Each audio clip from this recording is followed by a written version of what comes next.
बुढ़ापा रोकना है, चिंता मत कीजिए, बुढ़ापा रुकेगा। थोड़ा सा भोजन कम कीजिए, बुढ़ापा रुक जाएगा। थोड़ा हंसिए ज़्यादा, बुढ़ापा रुक जाएगा, फिर बढ़ेगा नहीं जल्दी। सोइए गहरी नींद, बुढ़ापा ब्रेक हो जाएगा। जब दुख हो तो रोइए खूब, तो बुढ़ापा बिल्कुल रुक जाएगा। खूब रोया करो। इसलिए स्त्रियां जल्दी बूढ़ी नहीं होती, क्योंकि रोती खूब है। हाँ, पुरुष लोग बचपन में जो रोए होंगे, बाकी तो रोए ही नहीं है। जोर से रो दो, आहा वो हुई। और पुरुष रोता भी है तो कैसे रोता, किच किच किच किच करता, अरे मुंह खोल, भों से रो दे। पूरे ठीक से रोना पड़ेगा।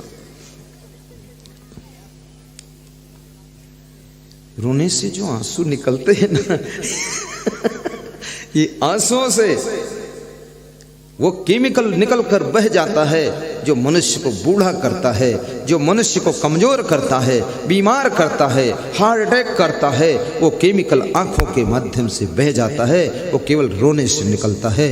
इसलिए थोड़ा रोया करो, सीखो, तुम ट्रेनिंग लो। और ट्रेनिंग देगी कौन? तुम्हारी पत्नी। बेडरूम में दरवाजा बंद करके उसकी पैर पकड़ लो, देवी जी सिखाओ हमें भी। अरे पैर वैर मत पकड़ना, धर्म मर्यादा भी तो है। हाँ, ऐसे मत करना, गलती। ये तो हंसने के लिए कह दिया, पर सचमुच मत पकड़ लेना। अब कितने पति तो रोज पैर पकड़ते हैं अपनी पत्नी के कि तुम्हें सर्वम मम देव देव। पत्नी बहुत खुश होती, पैर आगे बढ़ा देती है कि छू लो, आशीर्वाद है, सब सुखी रहोगे। अगर पत्नी पति से पैर छुआती है तो उस पत्नी को बहुत पाप, 7 जन्म तक उसको विधवा होना पड़ जाता है। इसलिए कभी पैर मत छुआना। शिष्य यदि गुरु से पैर छुआ ले, अरे तब उसको 7 जन्म मनुष्य की देह ही नहीं मिलेगी, कभी नहीं। ये रिश्ते, पति के पैर पत्नी को छूना चाहिए। कितनी ऐसी स्त्रियां हैं जो अपने अपने पति के पैर छूती हैं, कभी कभी छूती हैं। बताओ, हाथ उठाओ। कभी कभी छूती, वो भी उठाए। अच्छा, रोज जो छूती वो उठाए, चलो ठीक है। रोज वाली में तो 2-3 है, और कभी कभी वाले में उठाओ, देखें। इसमें ऐसे पति कितने जो अपनी पत्नी के कभी कभी पैर छूते। एक एक खड़ा हो, एक हो। ये देखो, ये देखो, क्या बात, क्या बात। एक धुरंधर है दतिया में। ऐसे ऐसे महामहिम लोग, दांतों तले अंगुली दबा लो, उल्टी गंगा बहा दिया। क्या बात है। बैठ जाओ, बैठ जाओ, बस ये बात। चलो, अब स्त्रियां घर में जाकर कहेंगी, देखो वो ऐसा पति एक निकला जो अपनी पत्नी को छूता है। तुम अभी इतने खुशट निकले, अभी तक नहीं छुआ, छू लो। अरे उसको खड़ा भी नहीं होना चाहिए था, कुछ ऐसा लगता थोड़ा सा। हाँ, अपने से बड़ों के पैर छू। पति का सम्मान करना चाहिए, गुरु का भी सम्मान करना चाहिए।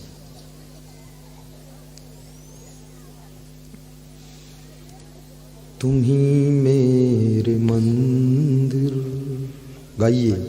तुम ही मेरी, गाओ सब संत, गाओ, गुनगुनाओ, गाओ। वाह वाह, कौन गाएगा? गाइए, आनंद आ रहा है। तुम ही मेरे मंदिर, तुम ही मेरी पूजा, तुम ही देवता हो, तुम ही देवता हो।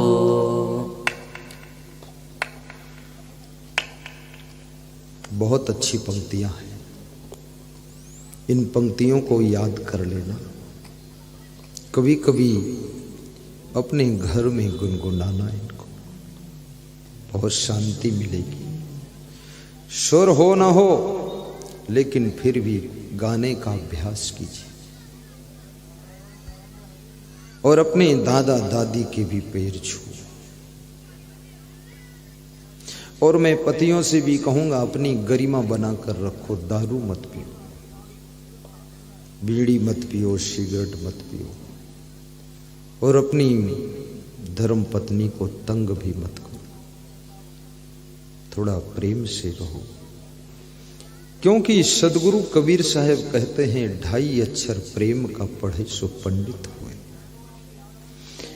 घरों में घर है और घर का सामान है, घर में गाड़ी है, लाड़ी है, बाड़ी है, साड़ी है, घर में बर्तन है, किचन है, बाथरूम है, पानी है, दूध है, घी है, शक्कर है, भोजन की सामग्री है, लेकिन घर में सब कुछ है, घरवाली है, घरवाला है, लेकिन घर में प्रेम करने वाला कोई नहीं है, इसलिए घर में दुख है।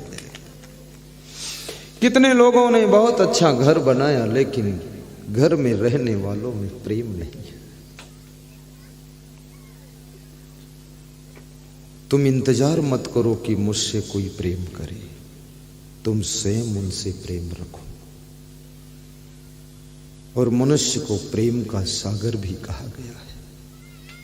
तुम्हारे पास में इतना प्रेम है, पशु पक्षियों को भी प्रेम तुम दे सकते हो। गुजरात में मैं जाता हूं तो वहां लोग कबूतरों को दाना देते हैं, मछलियों को आटे की गोली खिलाते हैं, गाय को रोटी खिलाते हैं, गाय माता की आरती भी करते हैं। धन्य है गौ माता,